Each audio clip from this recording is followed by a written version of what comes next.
11:37 de la mañana, perdón, y Facundo Cruz, politólogo especializado en análisis y evaluación de políticas públicas, está en comunicación con nosotras ya y vamos a estar charlando un poquito de lo sucedido en el día de ayer en Brasil en el marco de las elecciones. Hola Facundo, ¿cómo estás? Agustina te saluda. Hola, buen día Agustina, y me parece también hay otra Agustina, ¿no? Somos Ahí dos me dijeron Agustinas. recién, dos Agustinas, fácil para la conversación. Exactamente, siempre a disposición de quienes De hablan. facilitar. Claro, de facilitar. Bueno, ¿cómo estás? ¿Todo bien? Bien, desde la mañana con planillas de Excel y haciendo gráficos, pero bueno, ahora ya más o menos tengo una idea clara, más o menos clara, podemos decir, de lo que pasó ayer. Bueno, eso, ¿qué pasó ayer? Porque vimos, bueno, una elección muy polarizada en algún punto. Bueno, una situación que se estaba esperando hace un montón. Hubieron varios números y cuestiones de cuántos votos sumó Lula respecto a la última elección, cuántos votos sumó Bolsonaro respecto a su última elección, qué significa esto. Bueno, las encuestas fallaron, se vaticinaba una ganada en primera vuelta, que no tampoco era algo muy común en Brasil. Efectivamente, eso no sucedió. ¿Qué lectura podemos hacer de todos esos movimientos y de cara efectivamente a la próxima elección del 30 de octubre, el balotaje? Bueno, creo que lo de ayer generó por ahí un poco de sorpresa y estupor porque las encuestas estaban subestimando, no sé si a Bolsonaro, pero sí al votante bolsonarista. Claro. Es decir, porque las encuestas le daban 30, 35 algunas, otras que estaban cerca del 40 y no más, pero no mucho más. Lo que se llamó el voto vergoña o voto vergüenza, me parece fue más bolsonarista que lulista. Lula estuvo dentro de los guarismos que decían la mayoría de las encuestas, Bolsonaro no, estaba más para abajo. Ahora, si vos comparás con las encuestas, sí el resultado de ayer genera estupor y sorpresa, pero si vas a comparar con la elección del 2018, lo único que hizo Bolsonaro fue consolidar su piso. De hecho, mantuvo la cantidad de votos que obtuvo en 2018 y creció 1 millón y chirolitas más.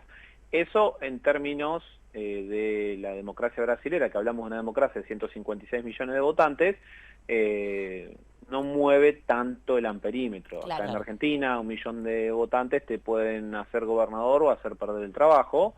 En Brasil hablamos de una democracia importante, densa, es la tercera democracia federal más grande del mundo, detrás de la India y de Estados Unidos. Entonces por ahí hablar de estos números hace sorprendernos, pero bueno, en realidad no es mucho. Pero bueno, el dato sí es que el tipo consolidó su piso. Está confirmado que es el líder de la derecha brasilera, derecha que anteriormente tuvo otros liderazgos y otras candidaturas. Claro.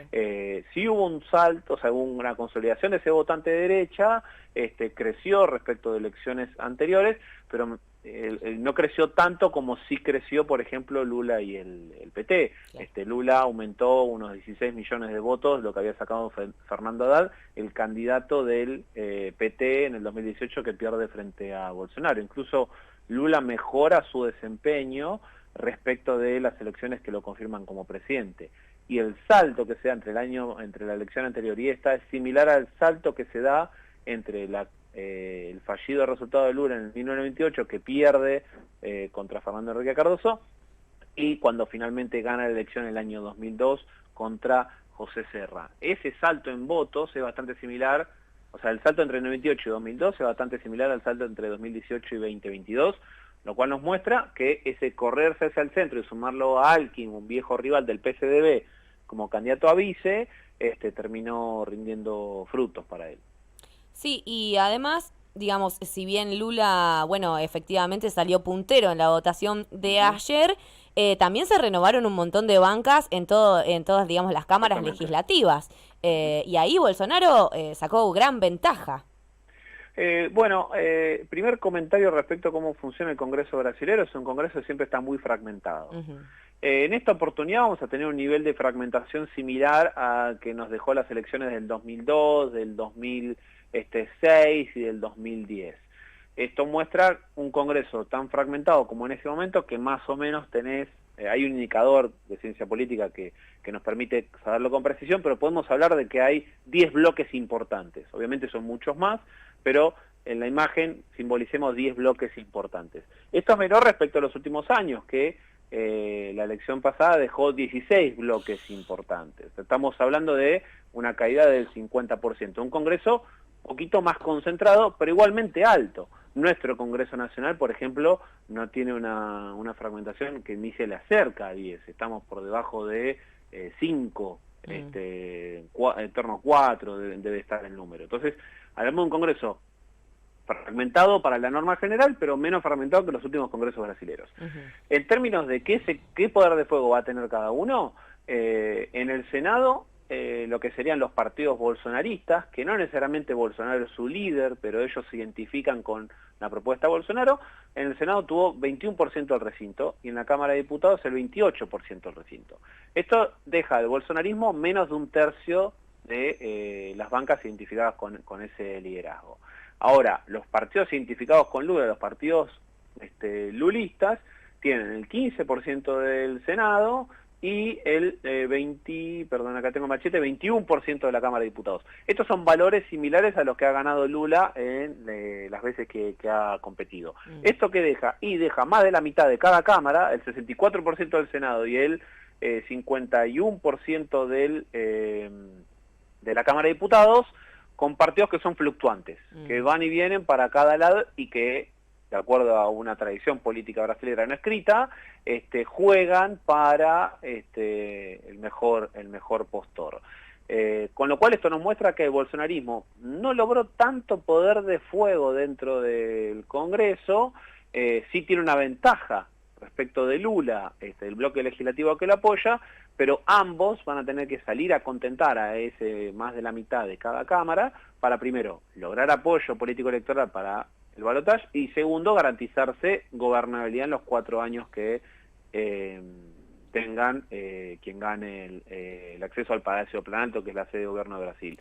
Si me preguntás a mí, al que mejor veo con chances de ampliar esa base de apoyo es a Lula, que ya ha arado con esos bueyes y lo ha hecho muy bien.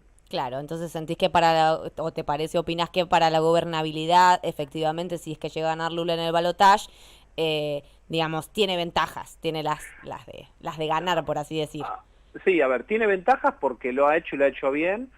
Bolsonaro para mí fue una sorpresa porque yo pensé que con el discurso antipolítica que llegaba en 2018 solo se iba a querer apoyar en tecnócratas, liberales y militares, y en un momento cuando corrió riesgo su estabilidad en la presidencia, salió a jugar con la política brasilera, acordó ahí con un espacio que se llama el Centrao, que son partidos que siempre están, no están ni a izquierda ni a derecha, pero siempre se ofrecen al mejor postor, con quien pueden transaccionar cargos políticos, recursos políticos y a veces recursos económicos a cambio de levantar la mano en el Congreso. Jugó ese juego en la segunda mitad de su mandato y eso le permitió sostenerse. De hecho, el Partido Liberal, que es el partido por el que él compite en la presidencia, era un partido del centrado. Por eso yo decía recién que los partidos pueden ser bolsonaristas, pero Bolsonaro no necesariamente es el líder de los partidos por los cuales compite. Claro. Pero bueno, Bolsonaro, ahí fue una sorpresa en términos de su funcionamiento político. Ahora Lula, lo que ha hecho muy inteligente y ha sido algo distintivo en la política brasilera, es que él siempre que ganó, y también lo repitió Dilma después, construyó lo que se suele llamar en ciencia política coaliciones sobredimensionadas. ¿Qué es esto? El presidente cuando gana asume con el apoyo de entre el 65 y el 70% de cada cámara. ¿Por qué? Tiene muchos partidos aliados, lo acompañan, le van a aprobar sus propuestas legislativas y a veces reciben cargos, ministerios, secretarías, direcciones, entes descentralizados, pero es sobredimensionada la coalición porque está por encima de la mitad. ¿Por qué hizo eso Lula y también lo hizo Dilma las 2 veces que fue presidenta? Porque en Brasil, como los políticos y los partidos suelen cambiar bastante de etiquetas, de nombres, saltan de bancada en bancada y cambian de nombre, entonces eso hace que la política sea muy fluctuante en este sentido. Entonces, la estrategia del PT, las 4 veces que fue gobierno, fue tener una base de apoyo sobredimensionada respecto del apoyo de la mayoría absoluta, para, si hay eventuales cambios y se van perdiendo aliados, no quedar por debajo del 50%. Entonces, en ese sentido es donde por ahí veo a Lula un poco más ducho en esas prácticas, y bueno, también porque se lo nota más enérgico, más a gusto en la campaña, y no tan enojado y embroncado con el común devenir de las cosas, ¿no? Sí, que eso también se notó en en el electorado que se fue a votar eso, no tanto con enojo sino como con esperanza y con muy buena disposición de cara a las elecciones. Pero bueno, otra cosa que estuvo circulando mucho, por lo menos que yo leí en varios portales o escuché a varios periodistas diciendo, era en general que los gobiernos que fueron oficialismo durante la pandemia les estaba yendo mal en materia electoral. No sé si eso es tan así, pero bueno, efectivamente esta elección nos deja ver que, como bien decías, se consolidó su piso votante, sumó algo que, bueno, a nivel poblacional de Brasil no es súper relevante, pero efectivamente se consolidó, así que esa teoría, ¿qué opinión te merece? Porque, bueno, sobre todo teniendo en cuenta la gestión de la pandemia en materia de salud que tuvo el gobierno de Bolsonaro, que ese mismo ministro de Salud ahora estaría accediendo a una de las cámaras legislativas. Bueno, la lectura de los oficialismos en pandemia yo la regionalizaría.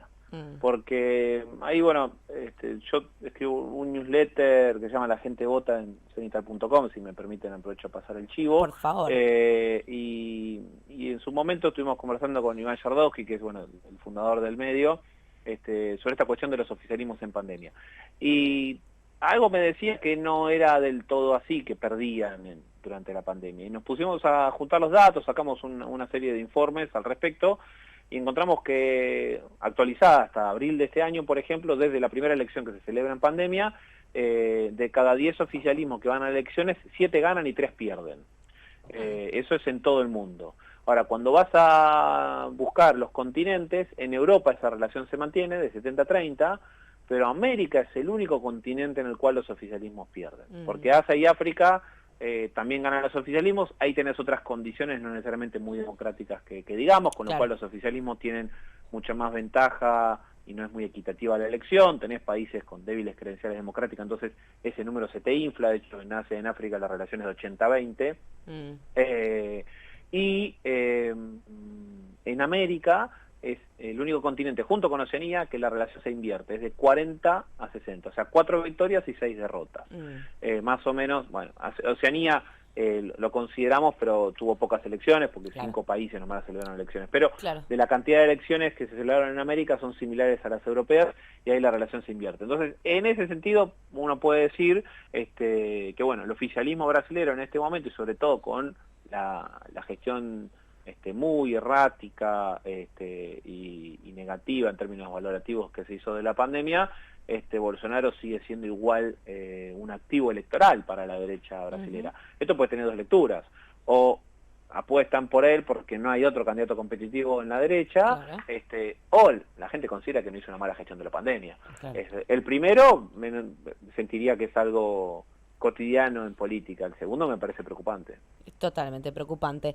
Y bueno, y de cara al balotaje, viendo, bueno, estos resultados que ha arrojado esta primera vuelta, esto va a ser un buscar el voto a voto, ver cómo se va de puerta a puerta. ¿Qué te parece o qué opinás, digamos, que se puede llegar a reformular de parte de la campaña de Lula como para empezar a buscar, o digamos, para qué lado habría que encarar para hacer esa recolección más del 1 a 1? Bueno, tuvimos la elección más concentrada de la historia brasilera. El 91% de los que fueron a las urnas apostaron por Lula o por Bolsonaro. Eso no pasó nunca. Hubo otras elecciones con niveles similares de concentración, pero la más cercana es la del 2006, en donde el 10% votó por otras candidaturas. Bueno, me corrijo, en esta elección el 8% fue, ¿no? El 92% juntaron Lula y Bolsonaro, y el 8% fue por otros candidatos.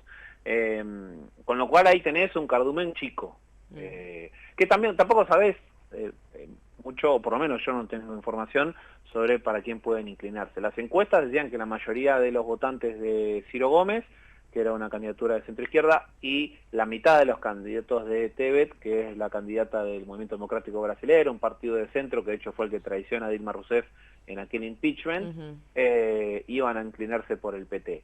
Ahora, esas mismas encuestas son las que no valoraron la potencia del votante bolsonarista. No, pero Entonces, hubo un pequeño dato que era que el primer candidato que mencionaste en el debate le agradeció a Lula, como que tuvo ciertos gestos de cercanía, ¿no? Hacia Lula.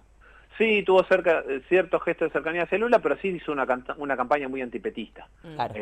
Hizo tanto Ciro Gómez del PDT como todos sus candidatos hicieron una constante pregunta y sostenida que fue, tienen que explicar la corrupción. Entonces, Claro. fueron en una línea similar al bolsonarismo. Claro, claro. Pero bueno, Ciro Gómez iba a sacar cerca de 10 puntos y terminó saliendo cuarto. Iba a salir tercero, terminó saliendo cuarto, iba a sacar 10 puntos, terminó sacando 3. Claro. Con lo cual ahí es donde yo creo que hay un gran interrogante sobre esos 8 puntos para quién van a ir. El cardumen más grande sí es el de la abstención. 32 millones de brasileños no fueron a votar, eso representa el 20% aproximado del padrón, un poquito más. Pero esa estrategia de ir a buscar a los abstencionistas choca con la historia brasilera, que es que siempre entre primera vuelta y balotaje cae la participación. Cae, no mucho, ¿no? Pero cae unos 2 puntos, 3 puntos.